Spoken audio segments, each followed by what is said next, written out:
Hey everybody, Tryline2 here, and welcome back to Uru. We're going to continue our mission to figure out what the heck is going on here and how do we play this game. So far, we've managed to find a few journals with a lot of text in it, but that seems to be about it. We found maybe 3 tapestries, maybe 4. So we're definitely behind the curve. We need to keep on keeping on and seeing what we can discover. It looks like that's a building up there all the way to the top. All right, let's see what's in this notebook. It says Pseudo Composition, Ling 242 Intro to Meaning, DRC, The Stone Hammers, Tigris, the new album in stores now. Okay, so that's like a band. King Demoth took the throne in 4692 DE at the age of 154. Though the public was generally not happy with the reign of G, it appears as though they were pleased with his choice of Demoth to succeed him. And then there's a citation or annotation. Demoth had joined the Guild of Maintainers at the age of 5, as most did. At the age of 5? And risen to the level of Guild Master by the time he was chosen as king. The selection was a surprise to much of the public, and apparently even to Demoth himself. It was not a post he had especially desired to have. Almost immediately, Demoth ordered a ban on all unnecessary links to be enforced by the maintainers, while the council carried out emergency meetings trying to decide their stance on the outsiders. In these meetings, the council concluded that relations with the outsiders would continue, but with much stricter restrictions and guidelines. The list was long that Demoth signed into law and included the restriction of any outsiders operating Denis machinery or linking books. Perhaps more importantly, the council and king sent a clear message to all of the factions who were against outsider involvement with Denis. Their ideas would not be tolerated if they led to any infraction of the rules previously established by Lashamanesh, which were to become strictly enforced. And though it was not stated publicly, the Raylima, meaning the unseen, was apparently ordered to double its membership and find any and all who were carrying out illegal activities with the outsiders. So these guys are the secret police, right?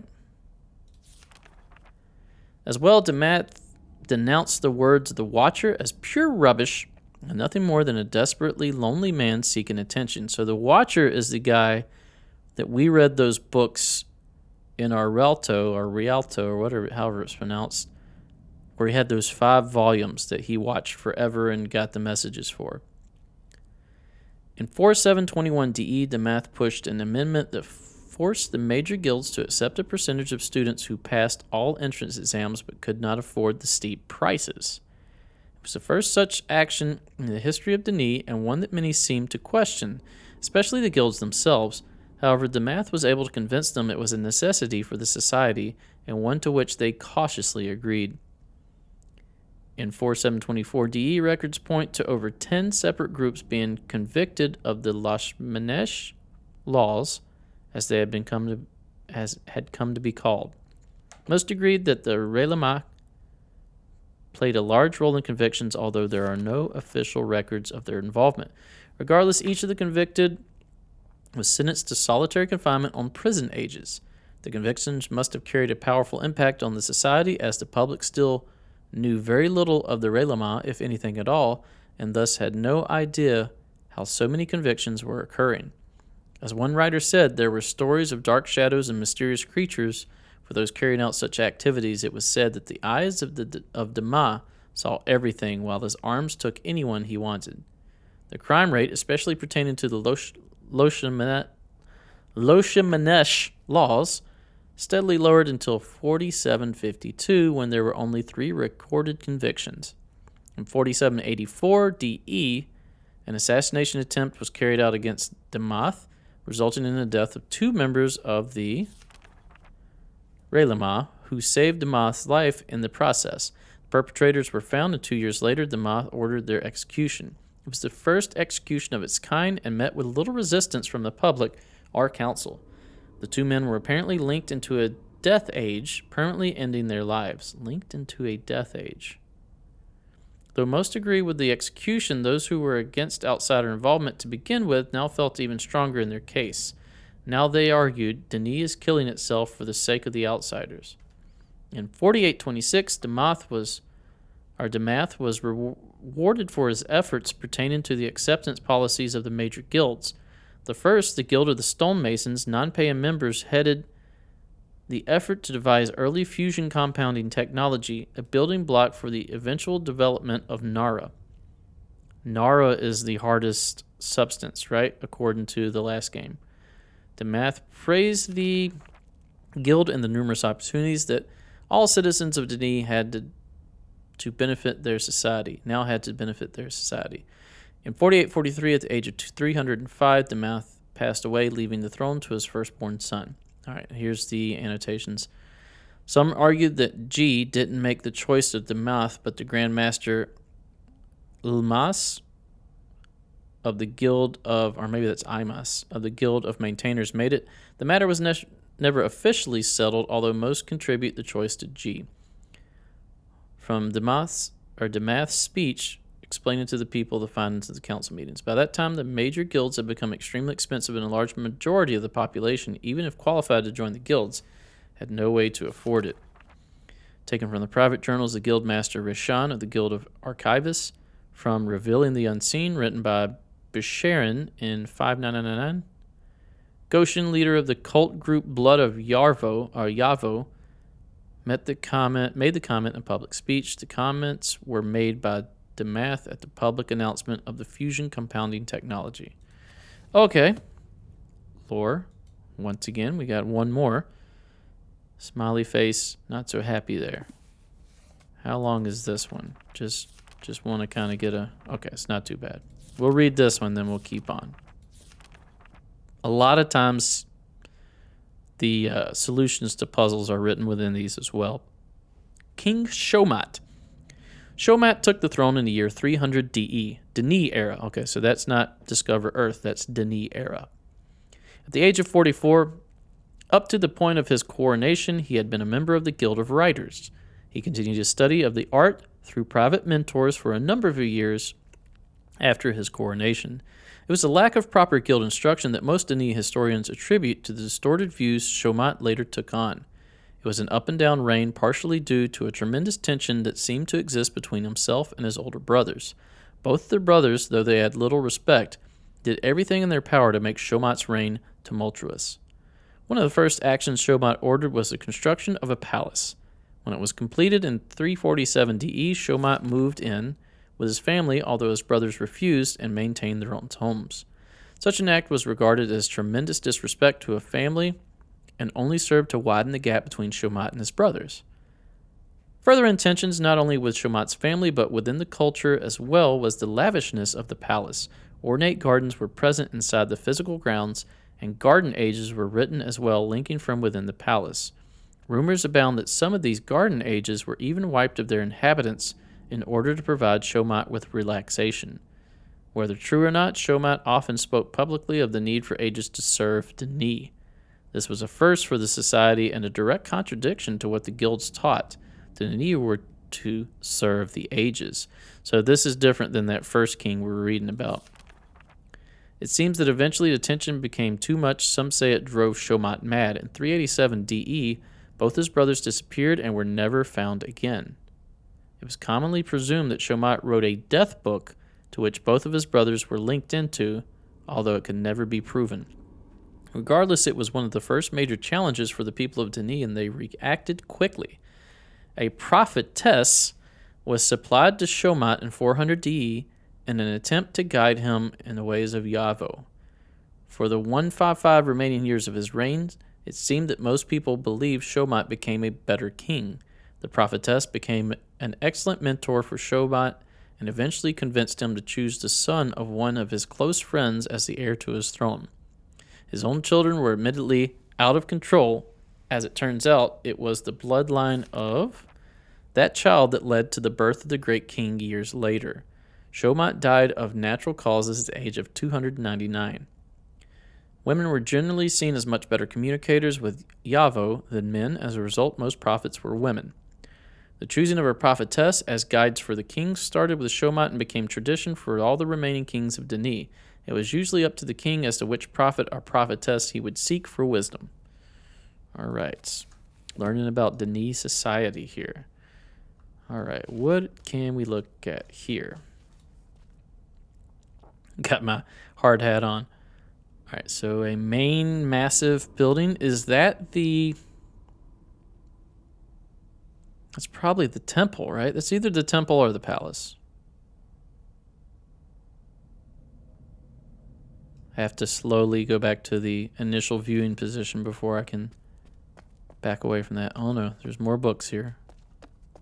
And a frisbee. All right, we're going to come to that in a second. There's a lot of reading here. Here's that thing. Check this out. I know the DRC doesn't want us to touch these, but I bet Watson would like to know how these register with the doors too. It makes no sense. And don't lose it. I could barely get it off the wall, and when I did, it was pretty scary. Maybe the weirdest thing is that when I went back later, the cloth I got this piece from was intact again. Let me click it. I want to click this.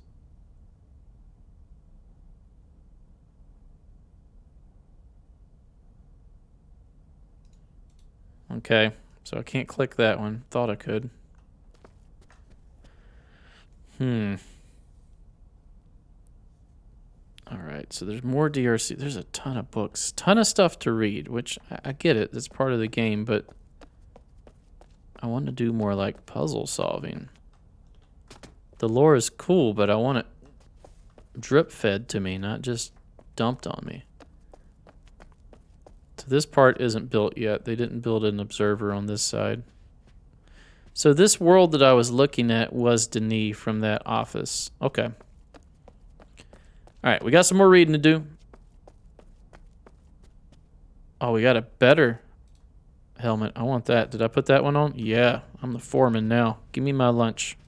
Can't take it. Matthew, last batch of papers you sent were very, very interesting. Since you did such a good job, I've got another list I'd like you to divvy up to the team. How you do it is up to you. Number 1, I'd like some more information on family life, ceremonies, etc. Anything related to birth, marriage, cultural events. I know quite a bit of source material for this, so anything you get would be helpful. I think we've gathered quite a bit on science and technology and not enough on the personal lives of these people. Number 2, we have quite a bit of guild information, but gathering that all up into one tidy area would be nice. 3, the fall is still an obvious area where we are lacking. The fall. I'm not sure... Oh, the fall of Denis. I'm not sure if I can help you with the research material, but given the latest information we're getting, at some time we're going to have to dig into this. I recommend assigning someone the sole task of the fall. Continue on with the kings. A short synopsis of all the kings would be helpful, following the form you started with the last batch. We just read those. We still have religious writings we need to translate. These are going to be the most difficult, but I think they can give us large amounts of helpful information. We have a stack of journals from various Denis residences, etc., not to mention ages. I think that will be more than enough for now. Again, I thank your team and tell them they are doing great work. Dr. Watson. That's to Matthew. Where the heck is my book, and why did someone take it in the first place? Should be a question mark. Nick. All right, 2 books. King Korath. What's this one? King Maimim. All right, let's read about these kings. King Korath. Oh my goodness, how long is this? Okay, that's not bad. King Korath took the throne in 6731 DE at the age of 54. Korath is probably the most well-known name of all the kings, not because he was necessarily considered the best, but because he was the last. Okay. His name came to represent all of the kings in later years, including the renaming of the Arch of the Kings to the Arch of Korath.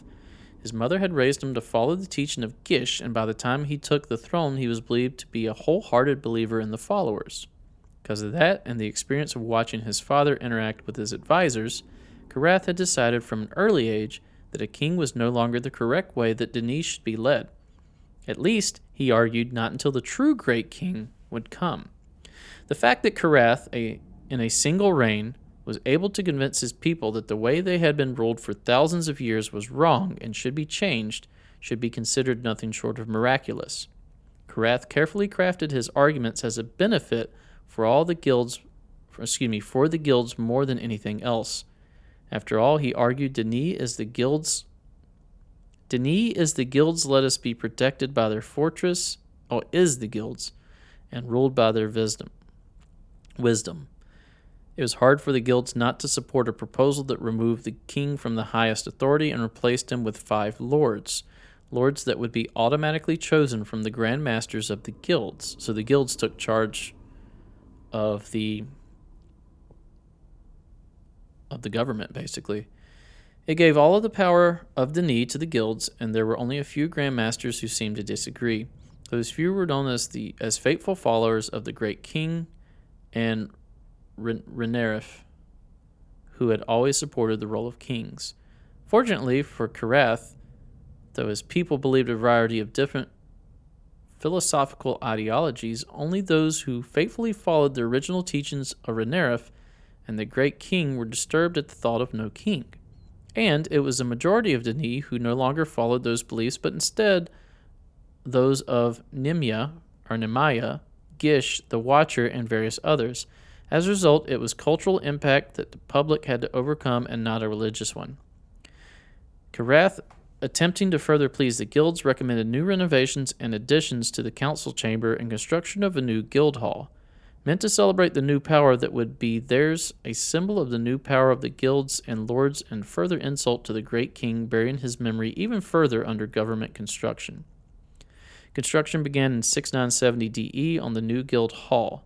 There was no better symbol of the attitude of the Denis in 6970 DE. The tomb of the great king was further buried under massive buildings dedicated to government and the guilds. By the end of his reign, Korath had convinced a majority of the Denis of his own beliefs. Most claimed to be followers of Gish and his writings, and most viewed the outsiders as a threat. If not now, then soon, Korath often said. After his death, Korath's words would be proven true with the onset of the Medis War. Outside factions invading with attempts to destroy the ink-making and book-making guilds, and almost succeeded. By the time the war would end, there would be few left who did not follow Gish and thus believe in the end of most outsider involvement.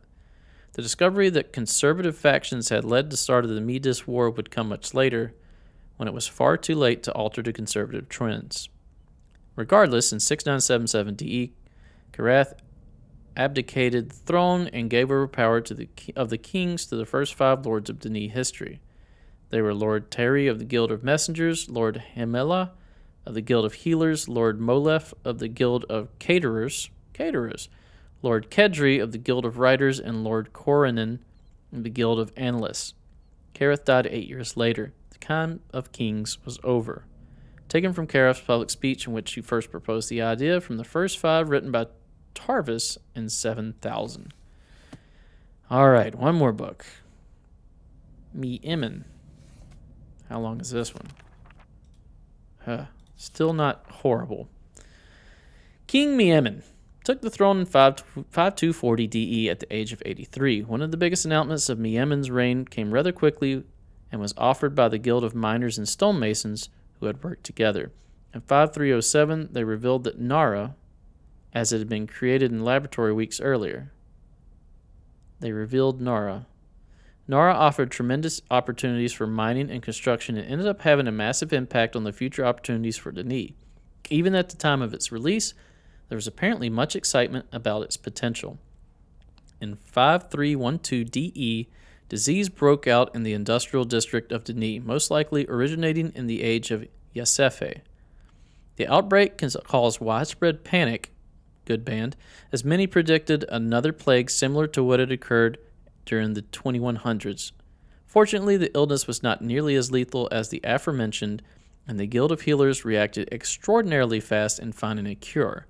Regardless, there was again a new push to at least separate the Nehuel district far away from the city proper. Meemen apparently liked the idea quite a bit and encouraged the surveyors to begin looking into such an expansion. In 5359 DE, the Denis received another great reason to begin expansion, and it came in the form of Stonetooth. Stonetooth.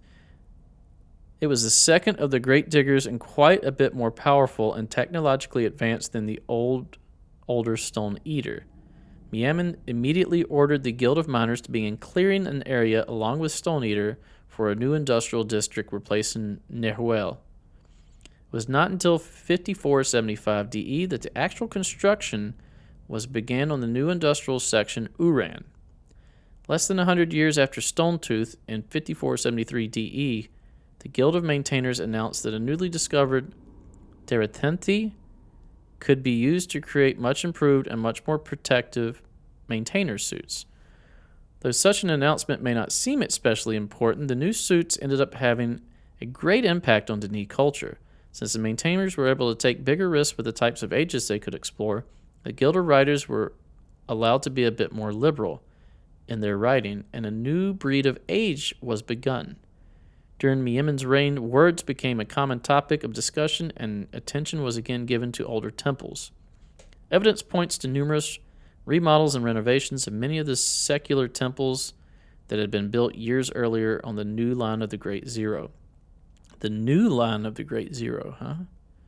Seems that Miemen himself paid little attention to the religious pulse of his people, being much more interested in technological advancements and city expansion to care. Once Miemen felt that Stone Eater and Stone Tooth were no longer needed, he recommended using them to build an underground tunnel connecting the island to the city proper and minimizing the need for boat travel. His proposition was not embraced by any means, especially by the upper classes who were living on the island. Apparently, there were a number of protests for fear of the effect the tunnel could have on the island. The proposal was also rejected by most of the guilds, causing Miemen to not force it. 5500 DE, the first imports from other ages were linked into the new Uran district, much further from the city. Uran was said to be a tremendous improvement over the older Nehuel, much more advanced, much safer, and there was tremendous celebration on the day of its opening. Security was tight in the new district, and it was revealed later that the Relima had uncovered a variety of plots intended to display some of the factions' disagreement with the district. 5540 DE, Miemen's only son became extremely ill and ended up passing away 6 months later. As a member of the Guild of Healers, Asham was often among the first to investigate new ages and make sure that their safety in relation to disease. As a result of his death, the age was not approved until a cure could be found. Miemen considered the actions of his son heroic and changed the name of the Uran district to Ashimen a year after his death. It was said that the death left Miemen deeply saddened, devoid of the excitement he had shown throughout his reign. Many said it forced him to the prophetess Trisari. Miemen apparently spent much time with Trisari in his last days and was able to die a content man because of her. Miemen died in 5549 DE at the very ripe age of 392 and chose his nephew, probably on recommendation from Trisari, to succeed him. All right, a metallic greystone, 30 times the density of steel and the hardest in all Denis stones. That's Nara. Yosefe was mostly forest and provided Denis with a good portion of its wood supply, including the expensive and rare Yema. The industrial district was formed during the reign of Nidra and served as an importation center for most outside goods. The newer ages were allowed much more experimentation with atmospheres, animal life, and energy sources. From the Journal of the Grand Master Vishar of the Guild of Stone Miners. From the Journals of the Prophetess Trisari assigned to King Miemen. It should be noted that the prophetess had been assigned to all of the kings, but for the most part had become nothing more than figureheads rarely consulted. From Asham, written by Remina, 5589. All right, man, I'm about to lose my voice reading all this. All right, we have yet another table full of books. And then I think, oh man, there's 2 tables full of books. Oh my goodness gracious. All right, let's look at this one. At least it has pictures. It's made by Cyan. The Manhole. Okay, so I just watched a Ars Technica YouTube video on the challenges of putting Myst onto a CD with the original creators, well, the original creator of Myst. And he was talking about his brother Robin, but his brother Robin wasn't in it. I can't remember the guy's name off the top of my head. But anyway, he was talking about designing the Manhole. Was his first game that they designed for Apple using, I think, what was it called? Hot Cards, I believe, was the application they used to make it. So that's kind of cool. This is a reference to that. It says marriage up here. Okay, so this is a book on marriage for the Denis. Okay, I'm not going to read that right now. I will come back and read these books, but I'm going to take a break from reading lore. I want to explore some more. We can always come back here and read the rest of it. I will read notes and stuff, but these books, I'll take a glance at them. You guys can pause them if you want to read. Marriage, maturity. So these are the books on how Denis culture was. Pregnancy. These don't seem too awful long. Class system.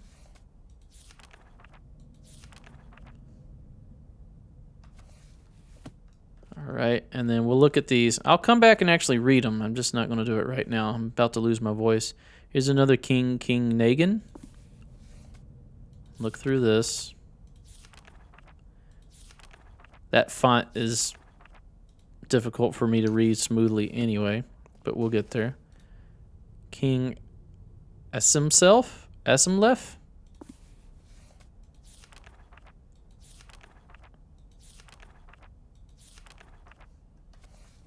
And we'll have one more here in this orange book.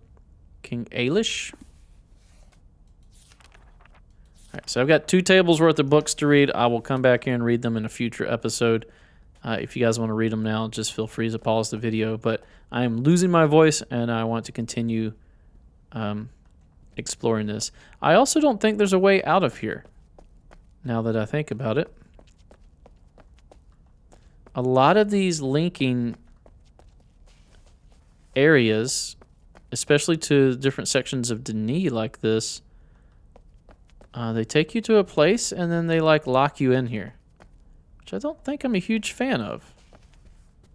So now I have to pull out this book. There's a light over here. I feel like I'm being led here. Is there anything in here? No. He said he took that tapestry off of a door, but I don't see a door here. I did get my helmet, though, so that's cool. So we're going to link out of here. We'll come back and we'll read that at some point in the future. We need to use this book. Whoa. Is there something written here? No, there's not. It just looks like that when you look at the icon here. All right, so we're going to link back here.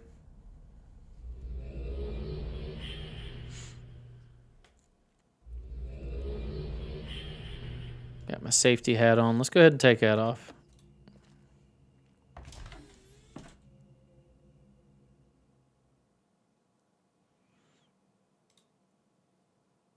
Give me my hair back. There we go. I think that adds to my options here. All right, so now that book should be here. Close that. Looks like it still is. There's no shortcut. Wait, what? Oh, it's showing what we found so far. Wait, I can click on that? Oh. I can warp to these? But why, though?